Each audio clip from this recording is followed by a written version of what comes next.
finally guys હું નીકળી ગયો છું વરસાદનો માહોલમાં આવે તમે જોઈ શકો છો આપણા ક્ષેત્રમાં પાણી પાણી થઈ ગયું છે એક નંબર જોવો તો આ જો પાણી પાણી એક નંબર જેવો પાણી આ ભેંસો પણ પલટી ગઈ છે તેથી હું લઈ જઈ શક્યો નથી એટલો ફટાફટ વરસાદ આવી ગયો છે જો મારો ટાળો પણ પલટી ગયો છે તમે વિસ્ફોટનો માહોલ જો તમે ખતરનાક ગરમ હોય આ ભેંસો પણ કંટાળી ગઈ છે ઊભી ઊભી જોઈ શકો છો ગાઈસ હાય શું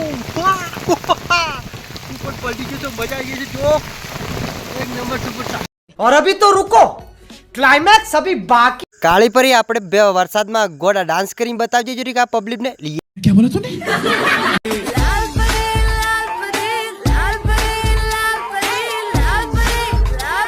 હાલો ગાઈસ કાળી પરી પણ મોજ કરતી વરસાદમાં હું પણ ઘરે જઈને આજે શત્રુ મૂકી દીધું હું પણ વરસાદમાં પલળવા લાગ્યો વરસાદની પાણીથી હું પણ નાહી લઉં હું પણ મોજ કરું કાળી પરીની જેમ એમ જ જો જરીક હું પણ નાવા લાગ્યો પછી મને પણ જરીક આનંદ થયો હું પણ ખુશ થઈ ગયો પણ વધારે પલળવાથી બીમાર થવાશે એમ કરીને હું થોડીક જ જરીક નાહ્યો અને પછી અચાનક મને બૂમ પડી કે અંદર આવી ગયો ભાઈ કે બીમાર પડી ગઈ એમ એટલે હું પછી અચાનક તમે હું નાવાનું બંધ કરી દીધું હું અંદર ઘરની અંદર આવી ગયો વિડીયો ગમે તો લાઈક કરજો કમેન્ટ કરજો ધન્યવાદ